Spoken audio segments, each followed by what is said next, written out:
I think that's abandoning people, and that's up. So I'm not the type to be like, I'm leaving, and like actually leave, because I think that's actually abusive to do that to somebody and leave and ignore their phone calls and all that kind of stuff. agree. It's emotionally abusive. I agree So with I that. don't do that. Hey guys, and welcome to Little Black Book 91. We are talking to you guys about Michaela and Zack, and I said this video is called Zack, You Cannot Outlove Michaela's Red Flags. And those beautiful sentence was actually crafted by Chef Jay on my channel when we had a conversation about dark arts from the feminine perspective. So really do appreciate that as well. So hey guys, if you are new to this channel, make sure you like it, you share, subscribe, you click on that bell button for notification of the uploads. For those of you who are returnees, you already know what it is, baby. You got the minerals, you got the minerals. Listen, let's talk some real stuff today. Listen, don't forget as well, stay hydrated. Grab your minerals hoodie as well down below. Before we go anywhere, you already know what I gotta do, baby. Outro going, get the conversation flowing. You know what time it is.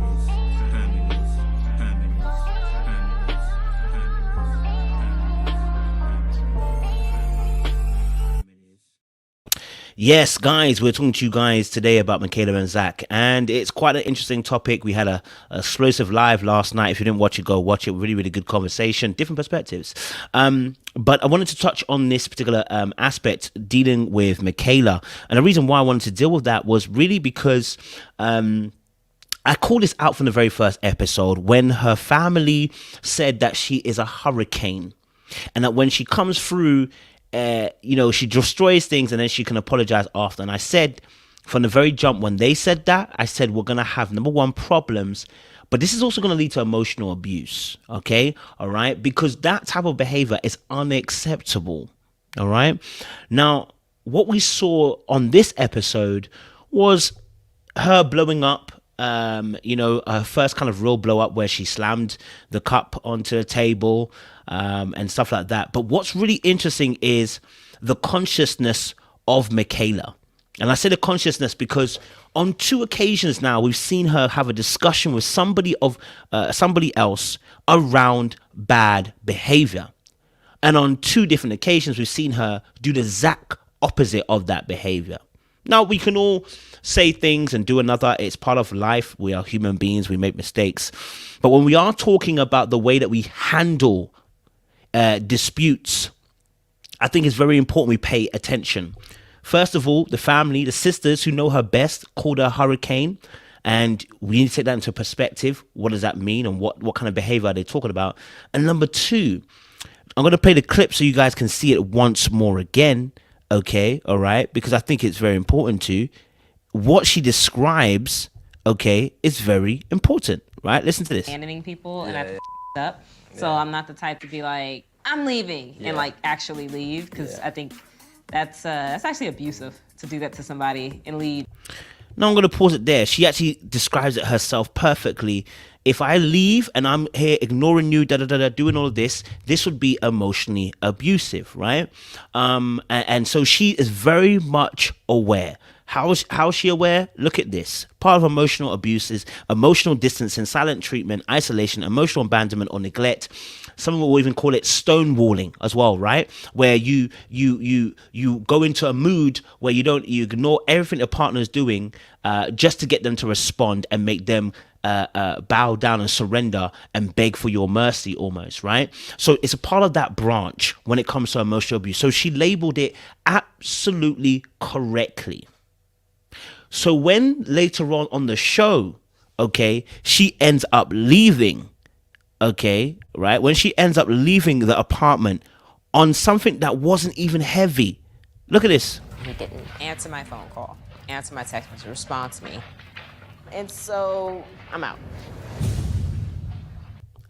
Now, this is the second time we've seen her say one thing, because she said, remember the first time she said this was to the parents, oh, I don't argue like this, I don't get aggressive, I don't shout, blah, blah, I don't cuss, that's really bad. She knew it was bad.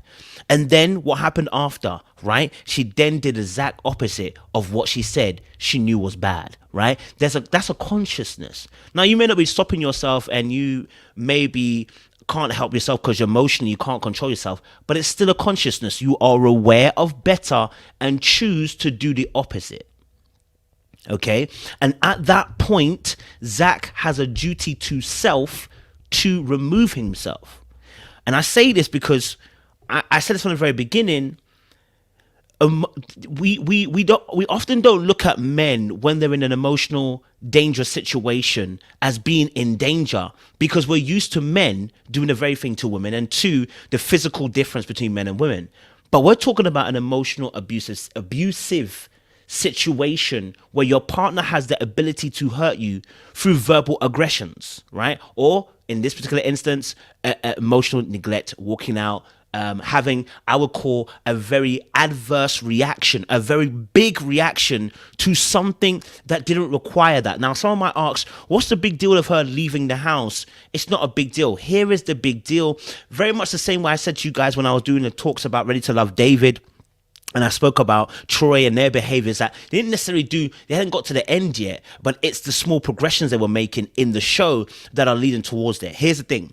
When Michaela does this big blow up, leaves the yard, what do you think happens to the other person? Bearing in mind, the story was that he had fallen asleep on the sofa and unfortunately failed to communicate. And that's an issue we're going to have to deal with him as well, because he really should have communicated with her. But he says on another video on Unfiltered that he did give her a text to let her know that, he was going to go walk the dog, and she has told him that she doesn't want to be woken up. Yet to be confirmed. Okay, so he leaves the yard, goes on his doggy walk, didn't go to bed with her because he fell asleep, he was tired. Remember, after he's come from COVID and he's flown over as well. So some jet lag probably hitting him, right? If you've fallen asleep, okay, all right, if you've fallen asleep and you didn't come into bed, all right, and then you walk the dog, and that was your honest story, and then you get that blow up, yeah, from Michaela, after she already said that she already knows his emotion, that she already knows what emotional abuse is, right? And you get that level of a blow up, the person who's on the receiving end is going to be walking on eggshells in future. Any little thing, you're going to blow.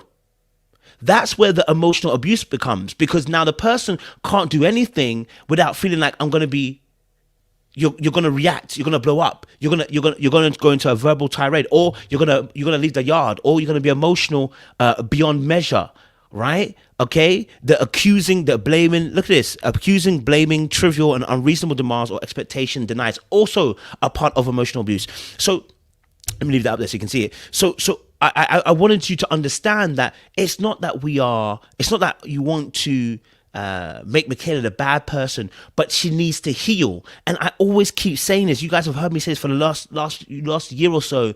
Both men and women, it's going to be very difficult to get that level of healing in a relationship, because what you're doing is, as you are trying to heal or recover, you're throwing daggers at your partner. There's only so much your partner can take before they decide to leave the situation. And I've always said this: you can't be somebody's therapist.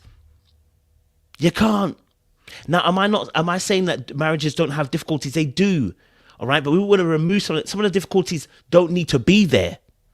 They don't need to be there. Okay. Zack will not last the length of this relationship and marriage if she continues in this kind of explosive manner when she's reacting to something that she feels she's hurt by.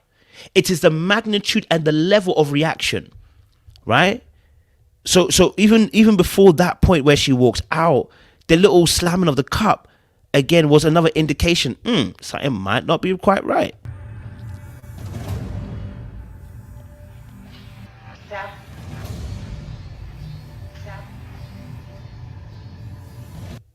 So clearly she's looking for Zack. She wants to find out where Zack is.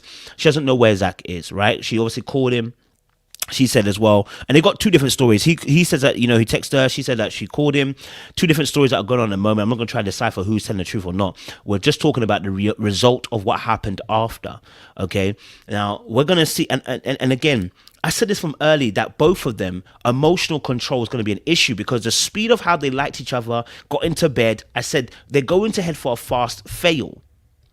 Because the way that we saw him being emotional about the wedding, I said, the way her sisters labeled her as Hurricane, I said, both of these people have emotional regulation issues. it's going to end in handbags. Right? So it was always there. It was waiting. It was waiting to be triggered. And then the moment there was a slight level of potential abandonment, her reaction was that. Now, here's the thing. Someone might say, well, now he understands her. Yeah, I'm hearing you. And this is where you have to kind of be sensible yourself. You've got to monitor that person and say, and observe, is this something the person's going to work on? Or is this something the person's going to use as an excuse? Because the two are different. Someone working and saying, I'm working on this now. I've seen it. I'm going to work on it. I'm going to get some therapy. I'm going to get some counseling. And I'm going to work on that aspect of me because I know that wasn't right. Okay? All right? And if that's the case, that's different. To somebody goes, oh, you know how it is though. I get frustrated because my dad left me. Okay. But there's no yielding to wanting to go and grow. It's just, that's my excuse as to why I behave the way I behave, but there's no progression to now I'm going to change. That is a scary person. You do not want to be that person. And you can't save that person. That person doesn't want to be saved. Do you see what I'm saying? Let's watch a bit more of the clip and I'll explain what I'm saying. I woke up this morning and Zack is not here. He left the apartment without informing me of anything. And then I said, okay. And as soon as he slammed that thing down, I said, okay, we get frustration. Right? Frustration happens to us all. We all feel some type of way. We all have our way of reacting to things, right?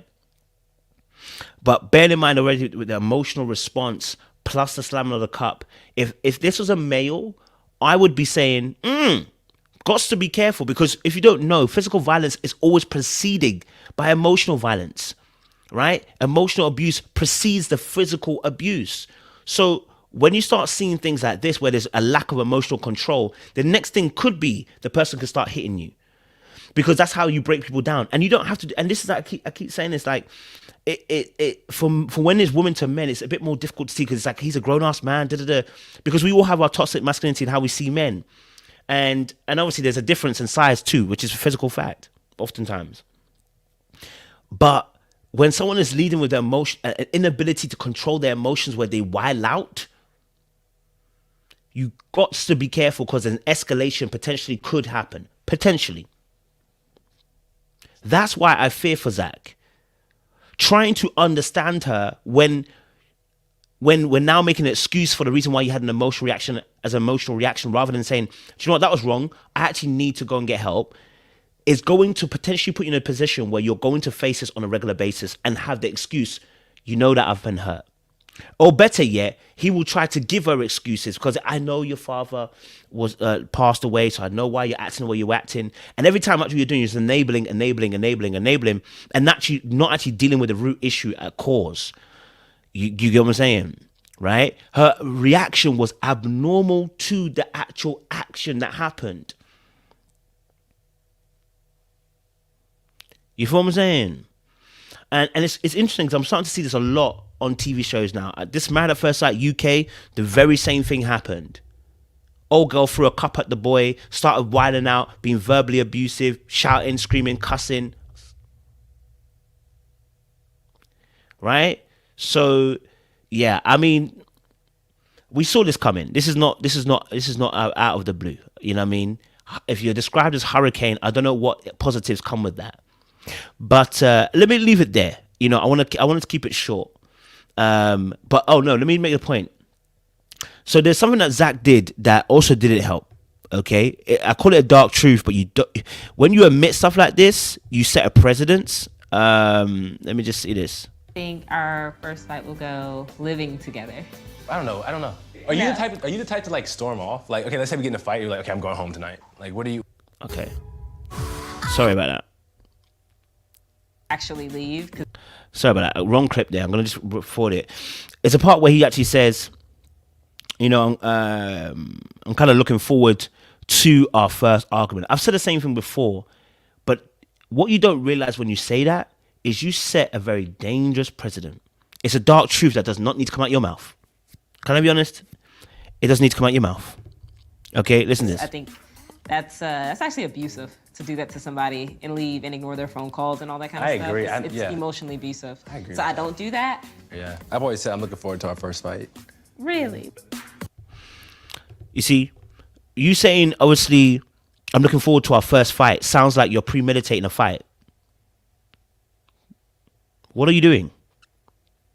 Do you see it? Like, it may be a dark truth. You may be thinking, oh, when is our first fight going to happen? We all think it. When's our first fight going to happen? Because we've been so good, right? But thinking, when is our first fight going to happen? And I look forward to our first fight happening is different.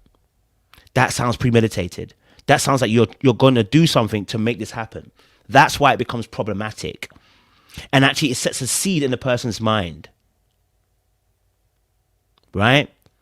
And even later on, when they were on the couch and he was laughing, well, he laughed at the situation where she said it's not funny. He said it is funny because you kind of said this on the couch that you wouldn't do this, right? It's like it's going to trigger the girl the more.